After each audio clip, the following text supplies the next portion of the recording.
Hello नमस्कार, मैं संदीप चौधरी आप सभी लोगों का बैंकिंग एकेडमी के YouTube channel study with banking academy में हार्दिक अभिनंदन करता हूं। आज हमारे सामने बैंकिंग का ये चौथा लेक्चर है, यानी कि फोर्थ लेक्चर है, जिसके ऊपर हम बात करेंगे बैंकिंग ऑफ हिस्ट्री जो हमारा चल रहा है।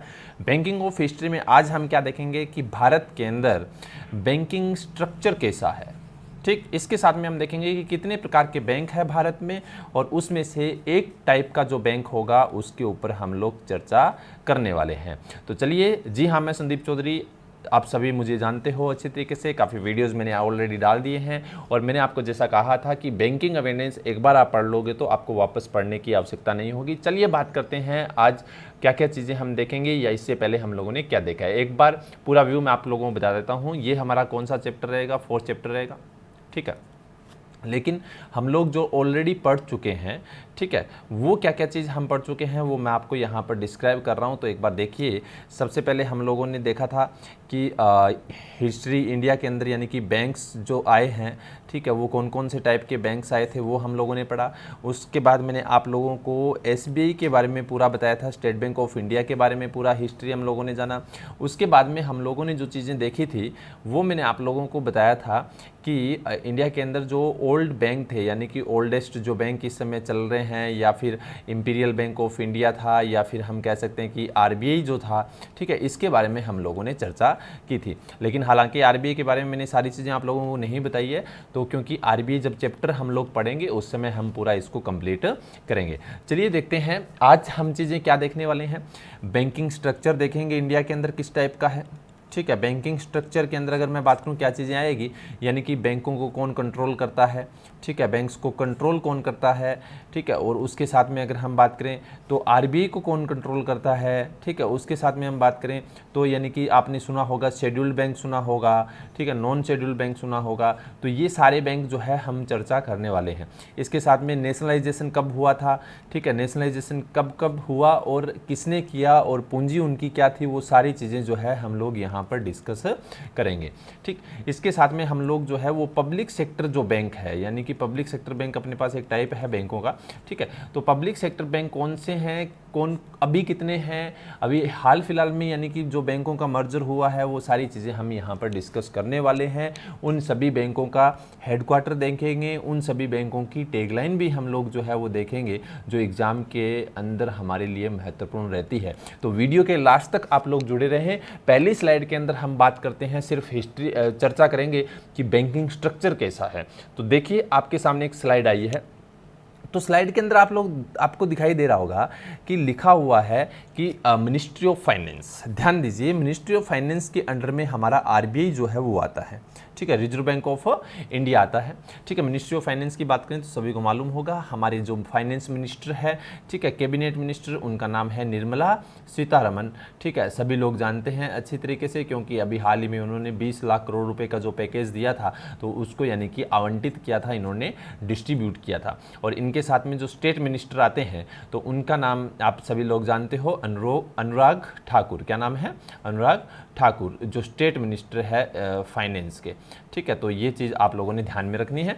चलिए बात करते हैं, हमारे सामने दिया गया है कि आरबीआई के अंडर में दो तरह के बैंक आते हैं, एक आता है शेड्यूल्ड बैंक और एक आता है नॉन शेड्यूल्ड बैंक। ध्यान दीजिए, इसका स्क्रीनशॉट ले लीजिएगा आप, अगर आपको नहीं मालूम चले, या फिर मैं तो आपको यही कहूँगा कि खुद डायग्राम बनाओ अपनी नोटबुक के अंदर, ताकि आपको क्या है पता चले, ठीक। अब ध्यान दीजिए, शेड्यूल्ड बैंक के अंदर अगर हम बात करें तो दो तरह के बैंक आते हैं शेड्यूल्ड बैंक में, ठीक है, कॉमर्शियल बैंक, ठीक, और इसके साथ में अगर हम बात करें तो कोऑपरेटिव बैंक, ठीक है। तो इन दोनों के बारे में हम लोग भी चर्चा करेंगे, ठीक। और उसके बाद में अगर हम देखें तो हमारे सामने जो है वो एक दिया हुआ है क्या कि एनबीएफसी, नॉन शेड्यूल्ड बैंक में जो आता है वो एनबीएफसी आता है, लोकल एरिया बैंक आता है, और अगर मैं बात करूं तो दूसरा कौन सा आता है अपने सामने, जैसा लिखा हुआ है कि लाला और साहूकार जो है वो आते हैं, ये नॉन शेड्यूल्ड के अंदर होते हैं, ठीक। कोऑपरेटिव बैंक के अंदर जो बैंक आते हैं वो मैं आपको बाद में बताऊँगा, ठीक है। अभी जिस चीज़ पर हम चर्चा करने वाले हैं, वैसे ही अगर यहाँ मैं लिखूँ तो अर्बन कोऑपरेटिव बैंक आता है, ठीक है। उसके बाद में डिस्ट्रिक्ट कोऑपरेटिव बैंक आता है, ठीक है। उसके बाद में अगर हम बात करें तो स्टेट कोऑपरेटिव बैंक आते हैं, ठीक है। इन डिस्ट्रिक्ट कोऑपरेटिव बैंक है, इनको सेंट्रल कोऑपरेटिव बैंक भी बोला जाता है, तो इस चीज़ का आप लोगों ने ध्यान रखना है। ये कोऑपरेटिव बैंक के अंदर आता है, आप लोग लिख लीजिए, ठीक है। इसमें से आपको क्या है पता चलेगा। चलिए पहले हम बात करते हैं कि कॉमर्शियल बैंक की बात करें तो कॉमर्शियल बैंक के अंदर अपने पास दिया गया पब्लिक सेक्टर बैंक आते हैं, ठीक है, प्राइवेट सेक्टर बैंक आते हैं, आरआरबीज आते हैं, फॉरेन बैंक आते हैं, स्मॉल फाइनेंस बैंक आते हैं और पेमेंट बैंक आते हैं। यहाँ पर थोड़ा सा आप लोग इसको सेट कर लीजिएगा, यहाँ पर जो है पेमेंट बैंक, ठीक है। अब ध्यान दीजिए, मैं आपको इसमें एक मोस्ट इंपॉर्टेंट चीज़ बताने वाला हूँ कि ये सिर्फ मैंने आपको स्ट्रक्चर समझाया है, ठीक है। अभी हम एक एक चीज़ पढ़ेंगे, शेड्यूल बैंक क्या होता है, नॉन शेड्यूल बैंक क्या होता है, कॉमर्शियल बैंक क्या है, कोऑपरेटिव बैंक क्या है, या पब्लिक सेक्टर बैंक कौन से हैं, ये सारी चीज़ें जो है वो हम लोग डिस्कस करने वाले हैं। तो नेक्स्ट स्लाइड के अंदर हम लोग देखते हैं पहले कि एक्चुअल में शेड्यूल बैंक होते क्या हैं, ठीक है, फिर आगे चलेंगे। देखते हैं, ध्यान दीजिए क्या दिया गया है। जैसा अपने पास लिखा हुआ है कि difference between scheduled and non scheduled, जैसा अपने पास लिखा हुआ है कि डेफिनेशन ऑफ शेड्यूल बैंक, ध्यान दीजिए, ऐसे बैंक, ठीक, which have been include in the second scheduled of RBI act 1934। ध्यान दीजिए कि ऐसे बैंक जो आरबीआई एक्ट याद है ना आपको, आरबीआई एक्ट मैंने करवाया था। आरबीआई एक्ट कब बना था, जब आरबीआई का फाउंडेशन हुआ था, तो उससे पहले एक्ट बना था आरबीआई एक्ट 1934 के तहत अगर हम बात करें ऐसे बैंकों की स्थापना की जाए या इसके अंडर में जो आए तो वो बैंक कहलाते हैं शेड्यूल्ड बैंक, ठीक है। इनको दो तरह की बैंक की यानी कि कैटेगरी होती है, उनको फुलफिल करना पड़ता है, तो ही वो कंडीशन अगर फुलफिल करते हैं तो ही क्या है वो शेड्यूल बैंक कहलाते हैं। पहला कि पेड अप कैपिटल जो है, ठीक है, collected fund of the bank should not be less than 5 lakh, यानी कि कैपिटल पेड अप कैपिटल जो है वो 5 लाख रुपए से ज़्यादा होनी चाहिए, ठीक है, तो ही वो क्या है, यानी कि इसके साथ वो रजिस्टर्ड होने चाहिए, तो ही वो क्या कहलाते हैं, आरबीआई एक्ट 1934 के अंडर में आते हैं या फिर वो शेड्यूल बैंक कहलाते हैं, ठीक है।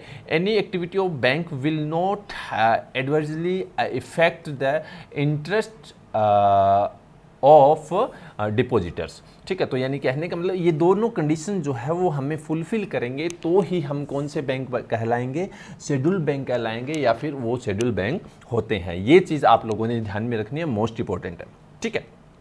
बहुत बार एग्जाम के अंदर क्वेश्चन आया है कि शेड्यूल बैंक के लिए पेड अप कैपिटल जो है वो हमें कितनी देनी होती है या कितनी होती है, तो आप लोगों ने याद रखना है 5 लाख रुपए जो है वो इसकी क्या होती है, शेड्यूल बैंक की यानी कि पेड अप कैपिटल होती है, जो क्या है इससे कम नहीं होनी चाहिए, ठीक है। दूसरी चीज़ ध्यान दीजिएगा, उसके साथ में मैं बात करूं तो ये शेड्यूल बैंक पूरे के पूरे इसके आरबीआई के अंडर में जो आते हैं, जैसे पब्लिक सेक्टर बैंक मैंने आपको बताए थे, ठीक है, ये बहुत सारे टाइप के हैं, ठीक है। उसके बाद में अगर हम बात करें तो आपसे पूछा जा सकता है प्राइवेट सेक्टर बैंक क्या शेड्यूल बैंक है क्या, ठीक है, तो ये भी एक बार क्वेश्चन आया था सन 2017 एसबीआई पीओ के अंदर। ध्यान दीजिएगा, मैं कि यहाँ पर क्वेश्चन नोट डाउन लिख रहा हूँ, आप उसको सुनते जाइए, सिर्फ अगर लिखना हो तो लिख भी सकते हो।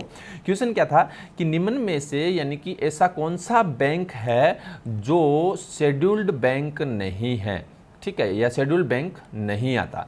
तो ऑप्शन उसके अंदर था अपने सामने, जैसा लिखा हुआ था कि शेड्यूल बैंक की बात करें तो वहाँ पर दिया गया था, एक का नाम था अलवर कोऑपरेटिव बैंक, ठीक है, अलवर कोऑपरेटिव बैंक, ठीक है, और दूसरा अपने पास जैसे एक बैंक का और नाम लिख दिया, जैसे सपोज दैट मान लीजिए कि वहाँ पर ऑप्शन दिए गए थे और नीचे लिखा हुआ था ऑल ऑफ अबव, यानी कि सारे हो सकते हैं, ठीक है। तो उसका ऑप्शन था ऑल ऑफ अबव, क्योंकि शेड्यूल बैंक चाहे कोऑपरेटिव बैंक हो और चाहे पब्लिक सेक्टर बैंक हो, चाहे प्राइवेट बैंक हो, ठीक है, और चाहे फॉरेन बैंक हो, हर तरह का बैंक जो है वो क्या आता है, शेड्यूल बैंक कहलाता है। सिर्फ लोकल एरिया बैंक को छोड़कर इस चीज़ का हम लोगों ने ध्यान में रखना है। इतनी बात आपको होप सो समझ में आई होगी, ठीक है। नेक्स्ट शेड्यूल के अंदर देखते हैं क्या दिया गया है। जैसा अपने पास लिखा हुआ है कि definition of non schedule bank, तो यहाँ पर हम बात करेंगे नॉन शेड्यूल बैंक की। तो नॉन शेड्यूल बैंक की बात करें तो ऐसे बैंक जो क्या है include in the list of the schedule bank are called the non schedule bank, यानी कि क्या है ऐसे बैंक जो लिस्ट में नहीं होते हैं नॉन शेड्यूल बैंक की, तो वो नॉन शेड्यूल बैंक कहलाते हैं। अगर हम बात करें एट प्रेजेंट 3 टाइप के हैं, जैसा मैंने आपको बताया था, क्या है कि लाला और साहूकार जो हैं उनको किसी की लाइसेंस की आवश्यकता नहीं है, ठीक है। एनबीएफसी कंपनियां जो है उनको किसी की लाइसेंस की आवश्यकता नहीं है। या फिर अगर हम बात करें ऐसे जो लोकल एरिया बैंक होते हैं, यानी कि किसी कंपनी के पास ज़्यादा पैसा है तो वो भी अपना बैंक खोल लेती है, तो उनको भी क्या है लोकल एरिया बैंक हो गए, तो उनको भी क्या है किसी की लाइसेंस या किसी की यानी कि गाइडलाइन की आवश्यकता नहीं होती, वो अपनी मर्जी से काम करते हैं, तो वो बैंक कहलाते हैं क्या, लोकल एरिया बैंक। तो ये एक तरह से हम कह सकते हैं कि हाँ CRR कंडीशन जो होती है वो फॉलो करनी होती है इनको, बाकी कोई भी तरह की यानी कि को फुलफिल करने की आवश्यकता जो है वो नहीं है। दूसरी दूसरी चीज़ अगर बात करें, non schedule bank are also not eligible having loan from the RBI, यानी कि आरबीआई से लोन लेने की कंडीशन में ये नहीं होते हैं, लोन नहीं ले सकते। लेकिन अगर कोई ऐसी एक्टिविटी जिसके अनुसार इमरजेंसी कंडीशन के अनुसार आरबीआई इनको क्या है लोन दे भी सकता है, जो यहाँ अपने पास यहाँ लिखा हुआ है। ये चीज़ आप लोगों ने ध्यान में रखनी है। नॉन शेड्यूल बैंक 3 टाइप के हैं, कौन कौन से? एनबीएफसी है, लोकल एरिया बैंक है, और लाला और साहूकार जो होते हैं वो है। चलिए बात करते हैं नेक्स्ट स्लाइड के अंदर अपने पास दिया गया है कि difference between schedule bank and non schedule bank. तो इसको आप स्क्रीनशॉट ले लीजिए, क्योंकि बहुत ही आसान भाषा के अंदर लिखा हुआ है, तो आपको होप सो पूरी तरीके से समझ में आ जाएगा, इसको बताने की आवश्यकता नहीं है। ठीक है, यहाँ लिखा हुआ कि schedule bank follow the rules made by RBI, यानी कि शेड्यूल बैंक जो है वो फॉलो करते हैं रूल आरबीआई के। ठीक, बट नॉन शेड्यूल बैंक जो है वो यानी कि आरबीआई का कोई भी रूल फॉलो नहीं करता। ठीक है, ये चीज़ हम लोगों ने ध्यान में रखनी है। Schedule bank are eligible for inclusion the second schedule, यानी second schedule reserve bank of India act 1934 के तहत होते हैं, लेकिन ये जो है सेकंड शेड्यूल के अंदर नहीं आते। इसके बाद में अगर हम बात करें तो schedule bank are allow to borrow money from RBI, यानी कि आरबीआई से मनी बोरो कर सकते हैं, लेकिन नॉन शेड्यूल बैंक जो है वो नहीं कर सकते। Schedule bank can become a member of clearing house, यानी कि क्लियरिंग जो हाउस होते क्या हैं ये बाद में हम चर्चा करेंगे। थोड़ा मैं बता देता हूं, क्लियरिंग हाउस यानी कि जहां पर चेक वगैरह जो क्लियर किए जाते हैं तो उनका मेंबर होता है, बट नॉन शेड्यूल बैंक जो है इसका मेंबर नहीं होता। ठीक है, schedule bank and non schedule bank both need to maintain the cash reserve ratio, but यानी कि दोनों मेंटेन करना होता है रिजर्व रेशियो दोनों को।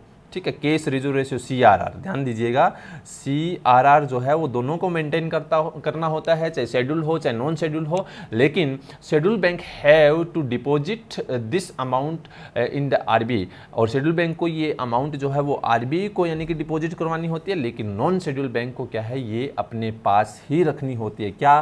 सीआरआर। एक्चुअल में मैं आपको सीआरआर जो है, आरआर है, रिवर्स रेपो रेट है, एसएलआर है, ठीक है, ये सारी चीज़ें मैं आपको जब आरबीआई करवाऊंगा, आरबीआई की मॉनेटरी पॉलिसी आपको मैं समझाऊंगा, तब मैं आपको पूरा कंप्लीट करवाऊंगा। इस चीज़ का आप लोगों ने ध्यान में रखना है। चलिए आगे बात करते हैं। नेक्स्ट अपने पास जैसा दिया गया है, क्या देखो दिया गया है कि अब अपने पास आया था कि शेड्यूल बैंक के अंदर सबसे पहला जो था कॉमर्शियल बैंक, और कॉमर्शियल बैंक में अपने पास था क्या? Public sector bank. तो पब्लिक सेक्टर बैंक क्या है पहले तो वो हम जान लेते हैं, उसके बाद हम पढ़ेंगे। Public sector bank is the bank that owned by the government of or is a major share holder of the more than 51% in the bank, यानी कि गवर्नमेंट ऑफ इंडिया का जिसके अंदर 51% से ज़्यादा अगर शेयर हो तो वो बैंक कहलाते हैं पब्लिक सेक्टर बैंक। इस चीज़ का ध्यान में रखना है। एक बार वापस से रिपीट कर रहा हूँ कि गवर्नमेंट ऑफ इंडिया का अगर 51% से ज़्यादा अगर शेयर हो किसी बैंक में तो वो बैंक कहलाते हैं कौन से? पब्लिक सेक्टर बैंक कहलाते हैं। इस चीज़ का ध्यान में रखना है। RBI regulate the banking sector, RBI जो है वो रेगुलेट करता है बैंकिंग सेक्टर को। The merger will help in increasing the productivity, efficiency and boosting the 6-year low economy along with reducing the number of bad loan and NPS. ठीक है, ये बाद में हम डिस्कस करेंगे। इस समय अगर हम बात करें तो पास्ट क्या है? ईयर, यानी कि ये हम कह सकते हैं कि बैड लोन और एनपीए की वजह से क्या किया गया है कि 10 पब्लिक सेक्टर बैंक थे जिनको हाल ही में मर्ज कर 4 कर दिया गया है। और आज की कंडीशन बात करूं तो इंडिया के अंदर कितने बैंक है? 12 पब्लिक सेक्टर बैंक है। एक्चुअल में मैं आपको पब्लिक सेक्टर बैंक का पूरा ब्यौरा बताने वाला हूं, तो उसको क्या है आप लोग ध्यान से पहले सुने, फिर बाद में हम क्या है उसके ऊपर चर्चा करेंगे। चलिए देखते हैं पब्लिक सेक्टर बैंक। अब मैंने आपको क्या बोला कि पब्लिक सेक्टर बैंक इंडिया के अंदर कितने हैं? जैसा अपने पास दिया गया था कि पब्लिक सेक्टर बैंक जो है वो एक्चुअल में इंडिया के अंदर क्या है कि 12 ही है, लेकिन ये 12 पर मैं बाद में आऊँगा। पहले हम बात करते हैं कि पब्लिक सेक्टर बैंक को 3 भागों में डिवाइड किया गया है। कितने भागों में? 3 भागों में डिवाइड किया गया है। कौन कौन से हैं? तो सबसे पहले तो मैं बता देता हूँ कि स्टेट बैंक ऑफ इंडिया है, ठीक है, और इसकी सब्सिडरीज हुआ करती थी कितनी? 7 थी, ठीक है, फिर बाद में 2 को मर्ज कर दिया, तो यानी कि 2015-17 तक बात करें तो यहाँ पर कितनी थी? 5 थी, ठीक है। इसके बाद में अगर हम बात करें आगे तो अपने पास जो है वो दिया गया है कि यहाँ पर अगर मैं देखूँ तो ये हो गया। उसके बाद नेशनलाइजेशन बैंक, कौन से आते हैं? नेशनलाइजेशन बैंक आते हैं, ठीक है, और उसके बाद में आते हैं अदर बैंक। ठीक है, अदर बैंक। अब अदर और ये क्या है, ध्यान दीजिए, वैसे तो अभी तो नहीं है लेकिन मैं आपको थोड़ा सा इसके अंदर पूरी चीज़ें समझा देता हूँ। सबसे पहले मैं बात करता हूँ स्टेट बैंक ऑफ इंडिया की। मैंने आपको पूरी चीज़ें बताई थी। स्टेट बैंक ऑफ 2017 के अंदर, 2017 के अंदर, ठीक, अगर मैं बात करूँ state bank of India, SBI, ठीक, प्लस 5 इसके एसोसिएट बैंक थे, ठीक है। तो यानी कि टोटल ये कितने थे, 6 बैंक हुआ करते थे। याद रखना है, ध्यान देना, ठीक है। अगर नेशनलाइजेशन बैंकों की बात करूं तो इस समय ये थे टोटल यहां पर 19 बैंक थे। कितने बैंक थे, 19, ठीक है। अदर के अंदर आते थे 2 बैंक। कितने आते थे, 2 बैंक आते थे। यानी कि टोटल अगर मैं देखूं तो 2017 के अंदर ये 27 बैंक हुआ करते थे। अब ये 27 में से सिर्फ कितने रहे हैं, 12 रहे हैं। यानी कि गए कहां, ठीक है। तो ध्यान से सुनना, एक एक चीज बहुत इंपॉर्टेंट है। जैसा मैंने आपको बताया था कि ये एसबीआई के 5 एसोसिएट बैंक और एसबीआई जो है इनको मिलाकर एक कर दिया गया था, 2017 के अंदर मर्ज हो गए थे। प्लस ये अदर पब्लिक सेक्टर बैंक है, ये 2 थे। एक था आईडीबीआई, ठीक है, और एक था भारतीय महिला बैंक। कौन सा था, भारतीय महिला बैंक और आईडीबीआई, ठीक है। अब हुआ यूं कि आईडीबीआई, ये भारतीय महिला बैंक है, ये भी क्या हुआ था, 2017 के अंदर मर्ज हो गया था, ठीक है। तो यानी कि यहां पर जो है अगर मैं बात करूं तो कौन सिर्फ एक रहा, कौन सा रहा, आईडीबीआई, ठीक है। तो यानी कहने का मतलब कि 2017 के अंदर एक बीएमबी भारतीय महिला बैंक और 6 ये मिलकर एक हो गए। तो यानी कि अगर हम देखें तो टोटल 7 को मिलाकर एक किया गया, ठीक है।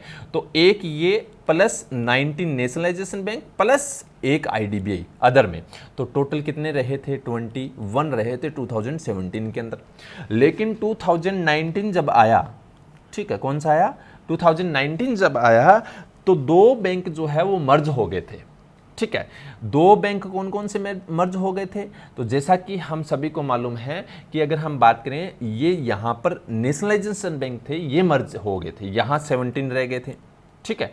अब 17 जब रह गए थे तो यानी कि 17 यहाँ रह गए थे और 2019 के अंदर लास्ट में जाते जाते क्या हुआ कि 2020 तक ये भी मर्ज हो गया, ठीक है। तो ये भी चला गया, यहाँ 17 रह गए और यहाँ पर एक, यानी कि टोटल रहे थे 2019 लास्ट तक 18। और अभी अगर हम बात करें तो 10 बैंक थे नेशनलाइजेशन, उनको मिलाकर 4 कर दिया, तो 18 में से 10 गए यानी कि 8 और प्लस ये 4 हो गए, तो यानी कि कितने रह गए हैं, 12। ये इतनी बात सभी के समझ में आई। अब बात करते हैं ये एक्चुअल में जो मैंने आपको चीज़ें बताई है, ठीक है, इनके अंदर क्या क्या चीज़ें जो है इंक्लूड कर सकते हैं, क्या क्या चीज़ें आ सकती हैं, मैं सारी चीज़ें समझाऊंगा, ध्यान देना, डटे रहना। अभी हम बात करते हैं सिर्फ नेशनलाइजेशन बैंकों की। एक्चुअल में नेशनलाइजेशन बैंक कैसे आए, कैसे बने, क्यों बने, किसने बनाया, वो सारी चीज़ें हम डिस्कस करने वाले हैं। तो देखो यहाँ पर मैं एक लाइन लगा देता हूँ छोटी सी, यहाँ देखेंगे, ठीक है। ध्यान दीजिए, नेशनलाइजेशन जो है वो 2 बार हुए थे। कितनी बार हुआ था, 2 बार, 2 बार नेशनलाइजेशन हुआ था। एक हुआ था 1969 को और एक हुआ था 1980 को, ठीक। 1969 को जो किए गए थे वो थे 14 बैंक और यहाँ किए गए थे 6 बैंक। यानी कि अब क्वेश्चन उठ रहा होगा, सर आपने तो यहाँ 19 बताए हैं लेकिन यहाँ 20 हो गए, तो रुके रहें लास्ट तक, एक एक चीज़ समझे पहले, फिर बाद में आपको क्या है ज़्यादा समझ में आएगा। और कहानी सुनना, कहानी बहुत इंटरेस्टिंग है, आपको मज़ा आएगा कहानी सुनने में कि इनको नेशनलाइजेशन क्यों किया गया था। ध्यान दो कि सन 1947 के अंदर जब इंडिया आज़ाद हुआ था, भारत आज़ाद हुआ था, तो उस समय यानी कि भारत की इकोनॉमी कंडीशन जो है, ठीक है, या आर्थिक हालात जो है वो बहुत नाजुक थे, ठीक है। और उसमें अगर हम बात करें तो इंडिया के अंदर कुछ लोग ऐसे थे, मान लीजिए कि 5 से 10% लोग ऐसे थे जिनके पास बहुत ज़्यादा धन था, लेकिन बाकी 90% जो लोग थे उनके पास बहुत गरीब थे, ठीक है।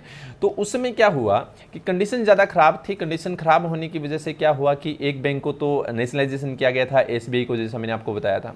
लेकिन क्या हुआ कि सन 1967 के अंदर, 1967 के अंदर इंदिरा गांधी जी को कांग्रेस की बागडोर दे देगी या प्रधानमंत्री बना दिया गया था, ठीक है। तो पार्टी पर उनकी पकड़ जो थी वो बहुत यानी कि मजबूत नहीं थी, तो उनको यानी कि गूंगी गुड़िया कहते थे। क्या कहते थे, गूंगी गुड़िया कहते थे। और गूंगी गुड़िया जब बनी, प्रधानमंत्री बनी, तो सारे लोग उनको क्या है चिढ़ाने लगे कि ये क्या करेंगे, क्या कर सकती है। तो उनको उनके ऊपर एक बर्डन आ गया कि मुझे ऐसे यानी कि निर्णय लेने पड़ेंगे जिससे क्या होगा कि देश की आर्थिक हालात सुधरे, तो उन्होंने क्या किया कि 14 बैंक थे जिनके यानी कि पूंजी जो है वो 50 करोड़ से ज़्यादा थी। कितनी ज़्यादा थी? 50 करोड़ से ज़्यादा थी। तो उन्होंने यानी कि अगर हम बात करें तो देश की 80% पूंजी जो है वो इन 14 बैंकों के पास थी। देश की 80% पूंजी जो है वो इन 14 बैंकों के पास थी। तो उन्होंने क्या किया कि इन बैंकों को कहा कि आप फंड जो है वो लगाइए, लेकिन इनके ऊपर तो जो हिस्सा था, या मैं यूँ कह सकता हूँ कि इनके ऊपर जो यानी कि जो एक कोई पर्टिकुलर पर्सन जो था उसका हक हुआ करता था। तो उन्होंने क्या किया कि इन 14 बैंकों को पकड़कर 19 जुलाई को, कब को? 19 जुलाई 1969 को 14 बैंकों का राष्ट्रीयकरण जो है वो कर दिया गया। इतनी बात होप सो आपके समझ में आई होगी सभी के। ठीक है, अब इतने बैंकों का राष्ट्रीयकरण कर दिया गया तो ये बैंक जो है इनके अंदर क्या हो गया? गवर्नमेंट का क्या हो गया? 51% से ज़्यादा हिस्सा हो गया। ठीक है, अब 51% से ज़्यादा हिस्सा हो गया यानी कि गवर्नमेंट के हक में पैसा आ गया। पैसा आ गया तो क्या है, गवर्नमेंट ने क्या है, इसका काम जो है वो शुरू कर दिया। धीरे धीरे देखें तो ये चलता रहा। फिर 1980 के अंदर ऐसे बैंक जिनकी पूंजी जो है वो 200 करोड़ रुपए से ज़्यादा थी, उन सभी बैंकों को पकड़कर भी क्या कर दिया, यानी कि वो 6 बैंक थे उनको भी क्या कर दिया, उन सभी बैंकों को भी यानी नेशनलाइजेशन कर दिया। ये 2 नेशनलाइजेशन क्या है किए गए थे। अब ध्यान देना, मैं आपको एक लिस्ट दिखा रहा हूं, पहले वो 14 बैंक दिखा रहा हूं जिनका नेशनलाइजेशन हुआ था, फिर वो 6 बैंक जिनका 1980 के अंदर नेशनलाइजेशन हुआ था। और उस समय एक कहानी बताऊंगा, बहुत इंटरेस्टिंग है, सुनना ध्यान से। ये देखो, ये वो बैंक है 14 बैंक जिनका नेशनलाइजेशन किया गया था। यहाँ पर अपने पास जो है वो दिया गया है, जैसा कि आपको दिखाई दे रहा होगा सभी को वैसे तो, लेकिन मैं एक बार बोल देता हूँ। जैसा इलाहाबाद बैंक, ठीक है, उसके बाद में अपने पास दिया गया है कौन सा, बैंक ऑफ बड़ौदा दिया गया है। ठीक है, एक मिनट में इसका थोड़ा कलर चेंज कर लेता हूँ ताकि आपको क्या है अच्छे से दिखाई दे। हाँ, अभी बात करते हैं। देखो, पहले जो दिया गया था, ठीक है, वो क्या दिया गया था, अरे भैया ये थोड़ा सा दिक्कत परेशानी कर रहा है। चलिए हम पेन लेते हैं, ब्लू कलर का नहीं चलेगा, रेड कलर का चलेगा। चलो, हाँ देखो, तो यहाँ पर अपने पास दिया गया है क्या, Allahabad bank, bank of Baroda दिया गया है, बैंक ऑफ इंडिया दिया गया है, bank of Maharashtra, Canara bank, central bank of India, Dena bank, ठीक है, इंडियन बैंक, उसके बाद Punjab and Sind bank, syndicate bank, Indian overseas bank, UCO bank और पंजाब नेशनल बैंक और यूनाइटेड बैंक ऑफ इंडिया। इन सभी को पकड़कर नेशनलाइजेशन कर दिया। ठीक है, कब किया था ये, जैसा मैंने आपको बताया था ना अभी थोड़ी देर पहले, अगर देखें तो कौन से ईयर में, 1969 को। और क्या चल रहा था, तो चल रहा था 19 जुलाई को। और ध्यान दीजिए, इंडिया के अंदर नेशनलाइजेशन डे बनाया जाता है। क्या बनाया जाता है, नेशनलाइजेशन डे बनाया जाता है। अगर आपसे पूछे नेशनलाइजेशन डे कब बनता है या कब होता है, तो याद रखना आप लोगों ने 19 जुलाई को होता है। कब होता है, 19 जुलाई को नेशनलाइजेशन डे होता है। ये चीज़ आप लोगों ने ध्यान में रखनी है। ठीक है, आगे देखते हैं, ध्यान दो।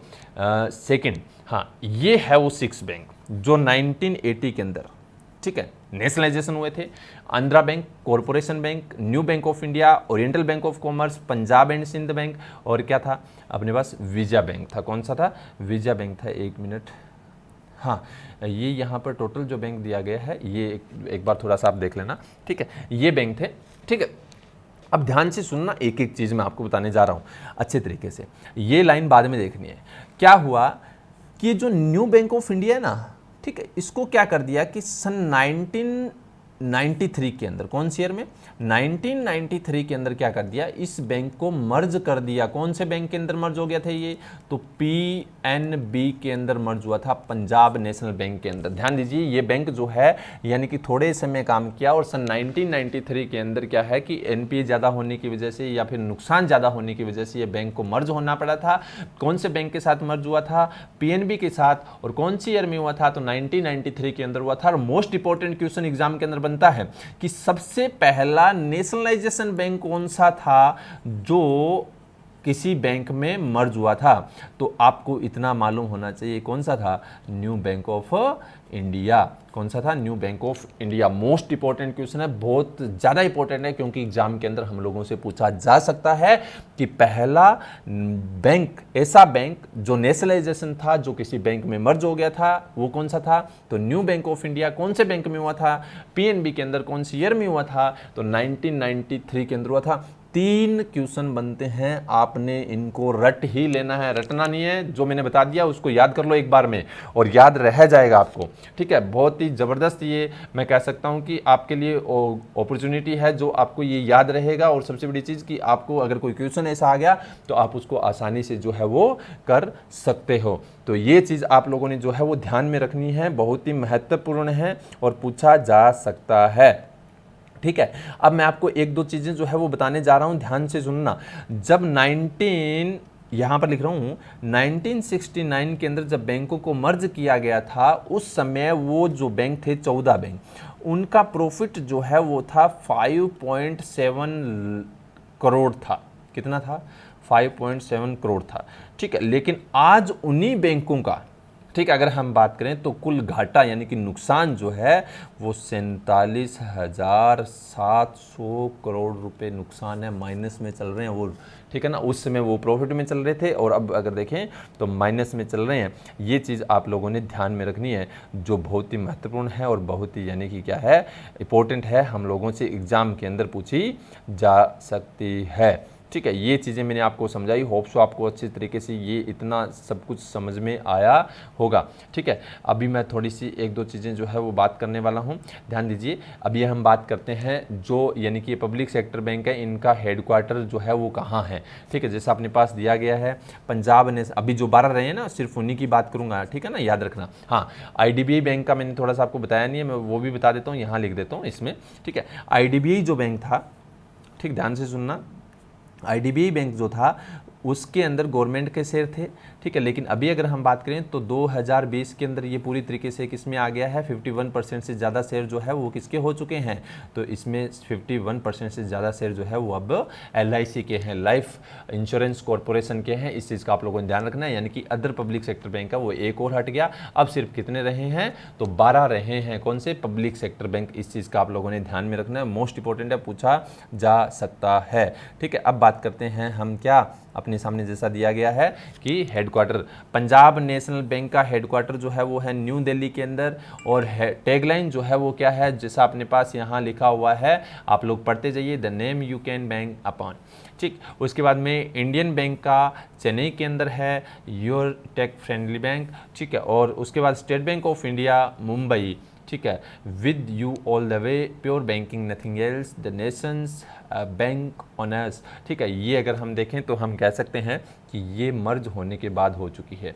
ठीक है, मर्ज होने के बाद जो है ये इसकी एक तरह से इसकी क्या हो चुकी है, जो इसके सारे सब्सिडरीज जो है 2 पहली हुई थी और फिर 5 हुई थी, यानी कि 7 की 7 और एक BMB हुआ था, तो उसके बाद ये टैगलाइन। कैनरा बैंक की बात करें तो इसका हेडक्वार्टर बेंगलोर के अंदर है, together we can. Union bank of India की बात करें तो मुंबई के अंदर है। ठीक है, good people to bank with. ठीक, उसके बाद में अगर हम बात करें तो इंडियन ओवरसीज बैंक की जो है वो क्या है, तो Chennai, good people to grow with. ठीक है, ये अपने पास दी गई है। नेक्स्ट में अपने पास 6 बैंक और दिए गए हैं जिनकी टैगलाइन दी गई है और headquarter, UCO bank Kolkata, bank of Maharashtra Pune, और उसके बाद में अपने पास लिखा हुआ है क्या, पंजाब एंड सिंध बैंक की न्यू दिल्ली, और जो बैंक ऑफ इंडिया है Mumbai, central bank of India है मुंबई, और अगर हम देखें बैंक ऑफ बड़ौदा जो है उसकी गुजरात, यानी कि इसकी बड़ोदरा है, जिसको वडोदरा भी बोलते हैं और बड़ोदरा भी बोलते हैं, तो याद रखना है। अब आपको एक यहाँ ट्रिक बताने जा रहा हूँ, बहुत इंपॉर्टेंट है, ध्यान से सुनना।